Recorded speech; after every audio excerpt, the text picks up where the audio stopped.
Expectation ఒకటో రెండోనే ఉంటాయి. అయితే 2 వీక్స్ బ్యాక్ రిలీజ్ అయిన కల్కి చూస్తారు, లేకపోతే నెక్స్ట్ వీక్ ఇంకేదైనా కొత్త సినిమా వస్తే ఒకటి చూస్తారు. బట్ 4 థియేటర్స్ ఉన్నాయి, వాళ్ళందరూ సర్వే అవ్వాలి అంటే నెంబర్ ఆఫ్ సినిమాస్ ఎక్కువ ఉండాలి.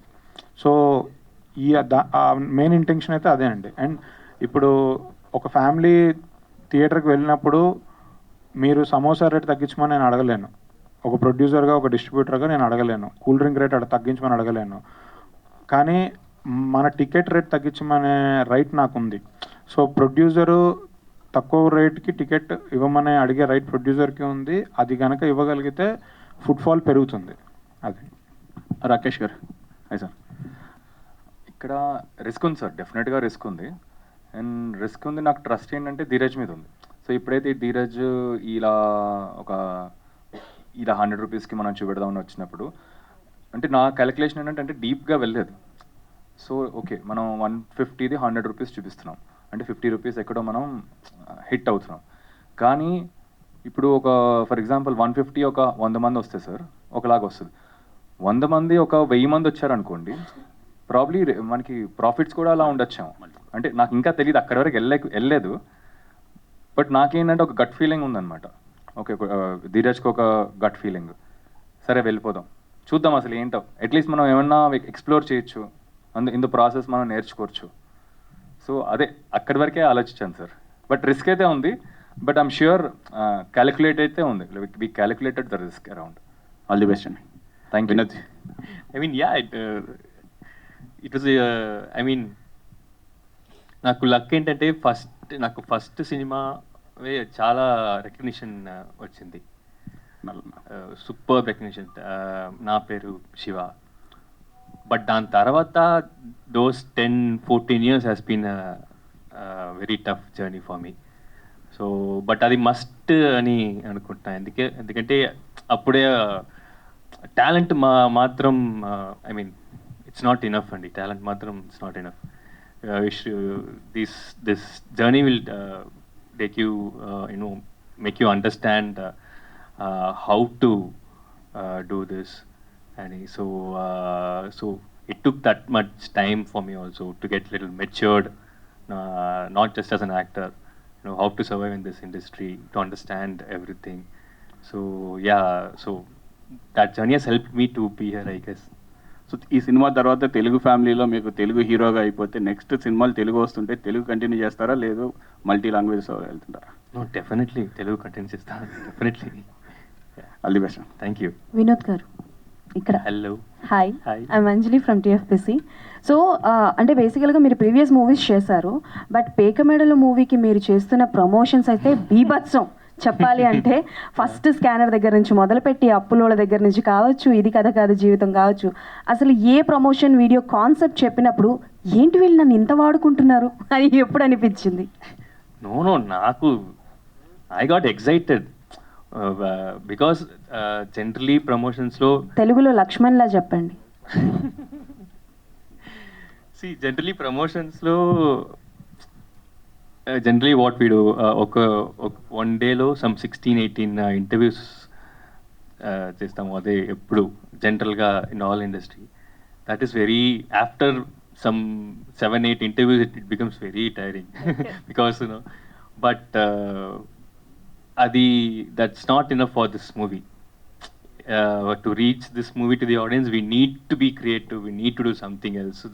So I was really happy doing all these things. Which one is your favorite? My favorite promotions lo ఈ ప్రోగ్రామ్ బ్రతుకు జట్కావండి. ఓకే, సో కానీ మిమ్మల్ని డామినేట్ చేసేటట్టు మాత్రం మా వరమక్క భలే చేసింది ఒకసారి ఆవిడకి. అవును, సేమ్ మూవీలో కూడా same this will happen.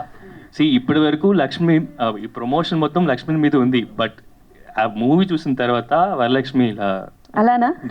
Okay, so వరం అనే పిలుస్తాను బికాజ్ ప్రమోషన్స్ అయిన తర్వాత ఇవే ఒక దాంట్లో like as we have done some justice, little justice to what the characters were written అని అనిపించింది. చాలా బాగా రాసిన క్యారెక్టర్స్, అంటే మా సార్ అయినా, లైక్ కార్తిక్ గారి డైలాగ్స్ అయినా, హంజా గారి దిస్ అయినా, బట్ అలా అనిపించింది. అండ్ ఆడియన్స్ రియాక్షన్స్తో ఒక వాళ్ళు వచ్చి ఇది మూవీ కాకుండా ఒక ఏదో మా తెలిసిన వాళ్ళ స్టోరీ చూస్తున్నట్టు అనిపించింది అని అన్నారు. అది నాకు చాలా నచ్చింది. సో అది ఏదో అలా చాలా హ్యాపీ ఫీల్ అయ్యాను. హాయ్ హనిష, తాగుడికి రమ్మికి బానిసైన మగవాళ్ళ వల్ల చాలామంది లేడీస్ సఫర్ అయ్యారు అవును. ఇన్ రియల్ లైఫ్లో కూడా. అంటే అలాంటి క్యారెక్టర్ కూడా మీరు, అలాంటి సీన్స్ కూడా మీరు చేశారు. అంటే మీకు చేస్తున్నప్పుడు అంటే మీకు ఎక్కడైనా కనెక్ట్ అయ్యారు? అంటే రియల్ లైఫ్లో ఇలాంటి నేను సీన్స్ చూశాను నా కళ్ళ ముంగట, ఆ సీన్స్ చేసినప్పుడు మీరు ఎలాంటి ఎమోషనల్కి గురయ్యారు? అంటే ఐ థింక్ వన్ సీన్ ఉంది, అది I don't know if this there in the trailer, like అదేదో she wants to start something, దానికోసం she asking help from her హస్బెండ్తో అడుగుతున్నాను అనమాట, ఏదైనా హెల్ప్ చేయొచ్చా.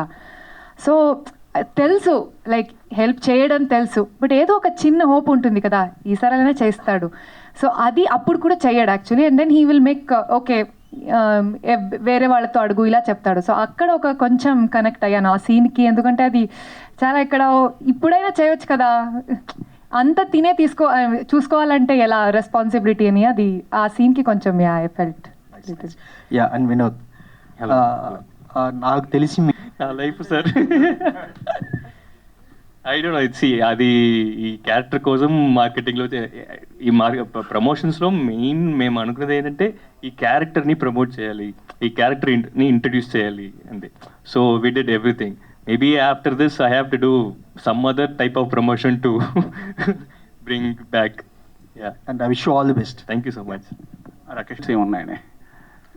ఉన్నాయి సార్, చాలా ఇంట్రెస్టింగ్గానే ఉన్నాయి. నేను డెఫినెట్గా ఇప్పుడు పేకమెడ్లు అనేది ఒక స్టైల్ ఆఫ్ మేకింగ్ అండ్ ఒక హైదరాబాద్ బస్తీ అనే వరల్డ్లో ఇప్పుడు నెక్స్ట్ ఒక 2 ప్రాజెక్ట్స్ ఉన్నాయండి ఇప్పుడు మనం ప్రొడ్యూస్ చేసింది జితేందర్ రెడ్డి కాకుండా.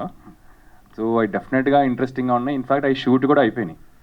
సో త్వరలో ఒకసారి పేకమెడ్లు అయిపోయిన తర్వాత డెఫినెట్గా ఐ విల్ కమ్ అండ్ మీరు లీడ్గా చేసేదా? నేను లీడ్గా చేసి కాదు, లీడ్గా ఒకటి చేసా. రాకేష్ గారు, సో అట్టిగా పెరిగే ఉంటుంది అండ్ 19th గురించి మీకు చాలా లేదు జనాల్లోకి వెళ్ళిపోతుంది because it's a family drama and also you have taken the rates, ticket rates అనేది తక్కువ తీసుకొచ్చారు. సో ఈ మధ్యకాలంలో మూవీస్కి రిపీట్ ఆడియన్స్ అనేది తక్కువ అవుతున్నారు, ఒక్కసారి చూసి ఆగిపోతున్నారు. Is this a movie that kind of and కాన్ఫిడెన్స్తోనే రేట్స్ తగ్గించారా ఏంటి కాన్సెప్ట్? సో కాన్ఫిడెన్స్ అనేది సార్ ఇనిషియల్గా అంటే స్టెప్ బై స్టెప్ తీసుకుంటున్నాం సార్. అంటే ఇప్పుడు మీరు అన్నారు కదా 19th ఎలా ఉండబోద్దని, 19th వరకు కూడా వెళ్ళలేదు ఇంకా. ప్రాబ్లీ ధీరజ్ వర్క్ చేస్తున్నాడేమో, ధీరజ్ మా టీమ్. ఇప్పుడు నెక్స్ట్ ఇవాళ రాత్రి ఉందన్నమాట, ఇవాళ రాత్రి ట్రై చేద్దాం అనుకున్నాం, ఒకటి ఓపెన్ చేసాం. సడన్గా నిన్న ఒక చిన్న క్యాంపెయిన్ రన్ చేసాం అనమాట, 50 రూపీస్కి ట్రై చేద్దాం అసలు పెయిడ్ ప్రీమియర్స్ చూపెడదామని హైదరాబాద్లో. సడన్గా ఆల్మోస్ట్ 1200 వరకు ఒక కపుల్ ఆఫ్ అవర్స్లో వచ్చారు, అంటే 1200 మంది చూద్దామని. సడన్గా మేము మార్నింగ్ కల్లా ఒక 2 షోస్ పెంచాం. సో ఇది ఏంటంటే స్టెప్ బై స్టెప్ ఇది ఎటు వెళ్తుందో, సో ఆ మూమెంట్లో ఉంటున్నాం. ఇవాళ రాత్ర మనం ఎలా ఎఫిషియెంట్గా చేయాలని, రేపు మళ్ళీ సడన్గా ఇవాళ రేపు ఓన్లీ 1 or 2 పెయిడ్ ప్రీమియర్స్ అనుకున్నాం. ఈ ఎఫెక్ట్ చూసి 1-2 సరిపోదేమో, ఒక 10 చేద్దామని ధీరజ్ పిచ్ చేశాడు. అండ్ మా టీము ఇంకా ఇప్పుడు నేను యాక్చువల్లీ కొంచెం హెసిటేట్ చేశాను, 10 అనేసరికి కొంచెం అంతమంది ఉన్నారా అసలు, అంతమందికి వెళ్ళిందా లేదా సినిమా అని. బట్ మా టీము ధీరజ్ ఏంటంటే సూపర్ కాన్ఫిడెంట్, లేదు 10 చేద్దాం డెఫినెట్గా వస్తారని. సో అదే sir, step by step confident పెరుగుతుందండి. అండ్ ఫైనల్ ఏంటంటే మనకి 19th ఇంపార్టెంట్, బట్ నా గట్ ఫీలింగ్ ఏంటంటే జనాలు వెళ్ళి చూస్తారండి సినిమా. రిపీట్ ఆడియన్స్ గురించి మనకి రిపీట్ ఆడియన్స్ అదే నేను ఒక ఎక్స్పీరియన్స్ నేను షేర్ చేసుకోవడం మర్చిపోయాను. వైజాగ్లో అండ్ విజయవాడ మేమేమనుకున్నాం, ఓకే అమ్మాయిలకి గట్టిగా కనెక్ట్ అయిపోద్ది అండ్ మనకి కొంత ఆడియన్స్ వరకు రీచ్ అవుద్ది మనకి అని. నాకు ఫస్ట్ హాఫ్ ఏంటంటే first half set characters world అదంతా సెటప్ చేసుకుంటూ వెళ్ళి సెకండ్ హాఫ్లో ఇంకా రైజ్ అవుద్ది స్టోరీ అంతా. బట్ సర్ప్రైజింగ్లీ ఏంటంటే అందరూ విజిల్స్ ఫస్ట్ హాఫ్లో అంతా కొత్త క్యారెక్టర్కి కొత్త అసలు విజిల్స్ వస్తున్నాయి అరుస్తున్నారు. అంటే ఆల్మోస్ట్ ఒక మాస్ సినిమా ఉంది కదా, ఒక 400 members సీటింగ్ అనమాట, ఒక మాస్ సినిమా చూసినట్టు చూస్తున్నారు వాళ్ళు. దెన్ సడన్ రియలైజేషన్ ఏంటంటే మనం తీసింది మాస్ కన్నా లైక్ మాసెస్లో వెళ్ళే ఫిల్మ్ ఏమేది. ధీరజ్ కూడా అదే అన్నాడు, మల్టీప్లెక్సెస్ కాదు మనం కాన్సన్ట్రేట్ చేయాల్సింది, మల్టీప్లెక్సెస్తో పాటు సింగిల్ థియేటర్స్ చేద్దాం. సో సింగిల్ థియేటర్స్ అనేసరికి సార్ మనకి రిపీటెడ్ స్కోప్ ఉంటుంది. అండ్ సో అదే ఇప్పుడు సింగిల్ థియేటర్స్ ఉన్నాయి, మల్టీప్లెక్సెస్ ఉన్నాయి. టు ఆన్సర్ ఈ క్వశ్చన్ ఏంటంటే ఇప్పుడు ఐఎమ్ కాన్ఫిడెంట్ దట్ వెళ్తారు, జనాలు వెళ్ళి చూస్తారు రిపీటింగ్. ధీరజ్ గారు. ఇది డెఫినెట్లీ ప్రతి క్యారెక్టర్తో కనెక్ట్ అవుతాం. అండ్ మన రియల్ లైఫ్లో ప్రతి క్యారెక్టర్ మన చుట్టుపక్కల, మన పక్కింట్లోనో, మన ఫ్రెండ్స్లోనో, తెలిసిన వాళ్ళనో, చుట్టాల్లోనో ఎక్కడో ఒక చోట ఉన్నారు, మనం విన్నాము. వాళ్ళ మీద మనం డిస్కషన్ కూడా పెట్టుకున్నాం, ఏంటి వీడు ఇలా చేశాడా, వాడు అలా చేశాడా అని డిస్కషన్ కూడా పెట్టుకున్నాం. సో డెఫినెట్లీ రిపీట్ ఆడియన్స్ వెళ్తారు. అండ్ చూసిన ప్రతి వాళ్ళు అయితే ఫస్ట్ ఫ్రెండ్స్తో వెళ్తే తర్వాత ఫ్యామిలీతో వెళ్ళాలనుకుంటారు, లేదా ఫ్యామిలీతో చూసిన వాళ్ళు ఫ్రెండ్స్తో వెళ్ళాలనుకుంటారు. ఎందుకంటే ప్రతి ఒక్కళ్ళలో బయటికి కనిపించే మనిషి ఒకడు ఉంటాడు, లోపల ఇంకో మనిషి ఉంటాడు.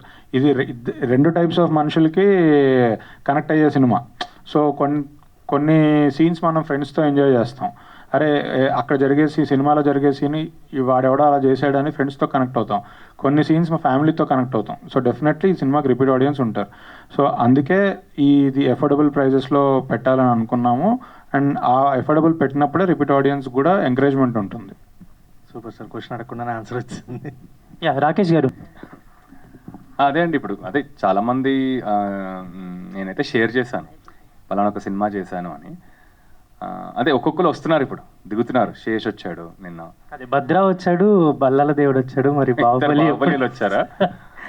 ఇంకా రావాలి, బాహుబలి చాలా మంది ఉన్నారు కదా, అందరు ఒక్కొక్కరు రావాలి. ఇంకా అండ్ ధీరజ్ గారు రావడం ఈ సినిమాకి చాలా యాడ్ అయి ఉంటుంది. అంటే లోకల్ వైజ్గా అంటే ప్రమోషన్స్ చాలా బాగా జరుగుతుంది ఈ సినిమాకి లాస్ట్ వీక్ నుంచి చూసుకుంటే కూడా.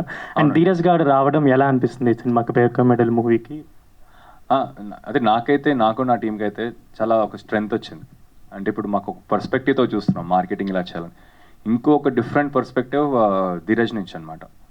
అంటే ఇదంతా యాడ్ అవుతుంది మనకి, ఇంకా సినిమాకి బెటరే అవుతుంది ఇంకా. సో యా, రాకేష్ గారు, సో అంటే 19th already darling why this Kolaveri movie కూడా చాలా బజ్ ఉంది దానికి కూడా. అండ్ మీది కూడా అదే రోజు వస్తుంది. అండ్ ఇంకొకటి బర్త్డే బాయ్ అని కూడా ఒక మూవీ వస్తుంది.